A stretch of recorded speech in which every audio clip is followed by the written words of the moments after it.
महाभारत युद्ध में विजयी होने के पश्चात युधिष्ठिर को हस्तिनापुर का राज्य प्राप्त हुआ।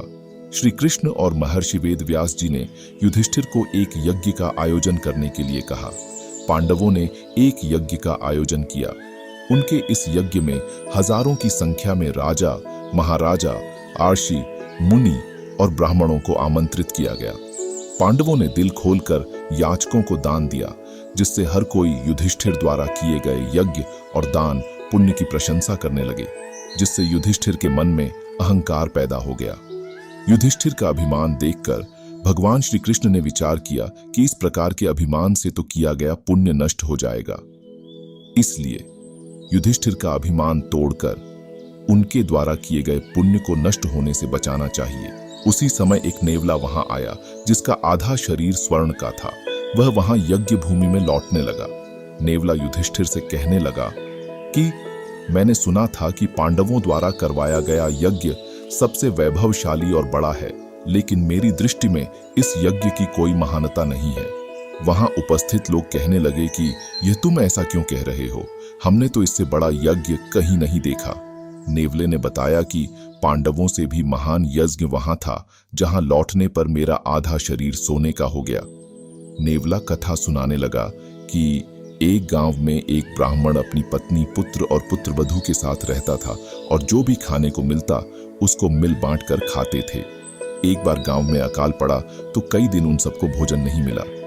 बहुत दिन के बाद उनको थोड़ा सा आटा मिला तो ब्राह्मणी ने उससे भोजन बनाकर उसको खाने के लिए 4 बराबर भागों में बांट दिया। लेकिन जैसे ही वह भोजन करने वाले थे, तभी एक अतिथि आ गया। ब्राह्मण ने अपनी रोटी का हिस्सा उस अतिथि को दे दिया, लेकिन उससे उस अतिथि की भूख नहीं मिटी तो उस ब्राह्मण की पत्नी ने भी अपना भोजन अतिथि को दे दिया। उसके पश्चात भी जब अतिथि की भूख शांत नहीं हुई तो उसके पुत्र और पुत्रवधू ने भी अपने हिस्से का भोजन उस अतिथि को खाने के लिए दे दिया। अतिथि तृप्त हो गया, लेकिन ब्राह्मण का सारा परिवार भूखा ही रह गया। तभी वह अतिथि असल देवता के रूप में प्रकट हो गया और उनको आशीर्वाद दिया। साक्षात भगवान को अपने सम्मुख देखकर ब्राह्मण परिवार की खुशी का तो ठिकाना ही नहीं था और वे सभी भगवान की स्तुति करने लगे। इस दौरान यह नेवला वहां पहुंचा और उस अतिथि द्वारा खाते वक्त अन्न के कुछ कण जमीन पर गिरे थे। नेवला उन पर लौटने लगा, जिससे उसका आधा शरीर स्वर्ण का हो गया। नेवला कहने लगा कि तब से मैं सारी पृथ्वी पर घूम रहा हूं, मुझे वैसा यज्ञ कहीं भी नहीं मिला, इसीलिए मेरा आधा शरीर सोने का है और आधा भूरा ही रह गया।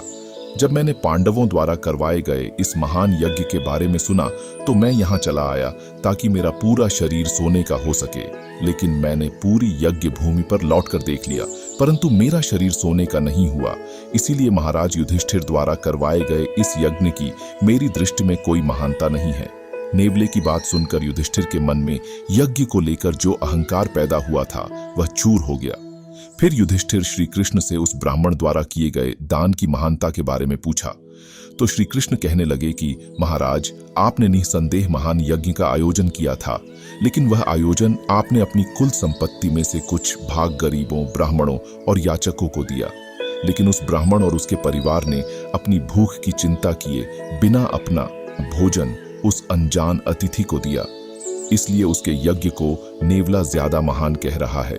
मोरल ऑफ द स्टोरी, दान हमेशा अपने मन से और मन की शांति के लिए करना चाहिए, न कि किसी को दिखाने के लिए। अगर दान सामान्य या छोटा हो तो भी पुण्य बड़ा कमाया जा सकता है, इसलिए हमेशा दान मन की शांति के लिए करें, न कि दिखावे के लिए।